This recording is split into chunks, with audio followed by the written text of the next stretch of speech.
Hey everyone! In our last video, we discussed some of the most common types of security vulnerabilities.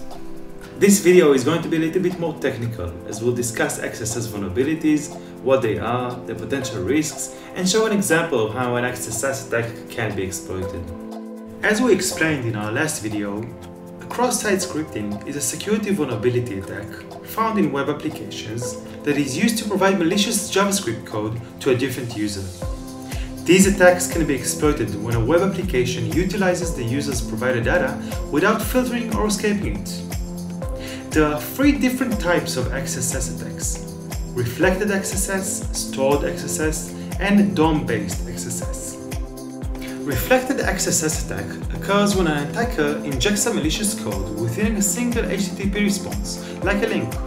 The malicious code is improperly processed by it and then reflected in the victim user's browser.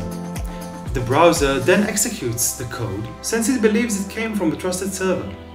In a stored XSS, an attacker can store the JavaScript code in the vulnerable website and thus repeat the attack every time a user gets in contact with the website's stored data. Even a simple visit to the website would do. These attacks are highly useful on social networks, where they can spread quickly via posts or comments, and any user who sees those will have it executed in their browser. A DOM-based XSS is exploited when an attacker manipulates the DOM environment of a URL sent to the victim user.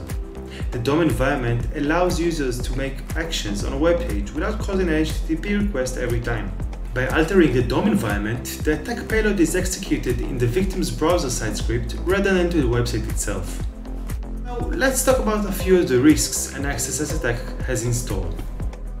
An XSS attack can be used in order to impersonate the victim user, carry any action that the user is able to perform, read any data that the user is able to access, capture the user's login credentials, or even inject Trojan functionalities into the website. The potential risk of an XSS attack depends on the privileges of the affected user and what is the focus of the vulnerable site. In example, on a shopping website, an attacker could extract the user's credit card information. On a social media site, it may have access to extremely private information. Let's take a look at an example of how a stored XSS attack can be exploited on a vulnerable website in order to steal users' session cookies. If a website has a comment section and doesn't protect against XSS attacks using a filtering or content escaping algorithms, a malicious JavaScript can be injected as a comment in order to steal session cookies from users. An attacker looking to get users' cookies can do it by posting a comment containing the JavaScript code. The malicious code will then be stored in the website's database and infect every user that will visit it. Let's take a look at an example of how this attack could actually look like. User's session cookie is saved as document.cookie. Every time a user visits a website, the browser saves a cookie that is used to track activities on that domain. If an attacker can obtain your cookie details, they may be able to impersonate you on that website.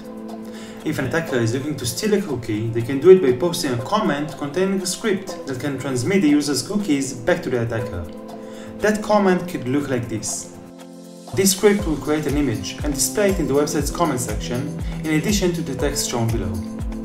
This image will contact the attacker's website, since src equals tells the victim browser where he should look for the file. This code also appends the website cookie and sends it to the attacker's website. Now, every time a user visits the affected website, their session cookies will be stolen. The attacker can now impersonate those users and do anything they could have done on the website without their knowledge.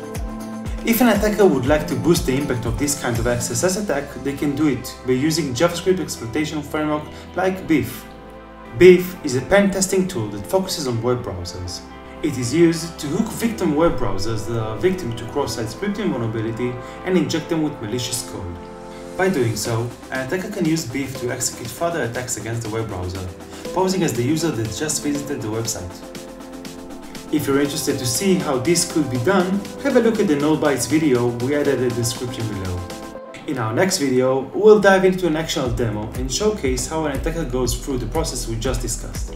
In the meantime, you can find additional materials in the description below. Thanks for tuning in, we'll see you in the next video.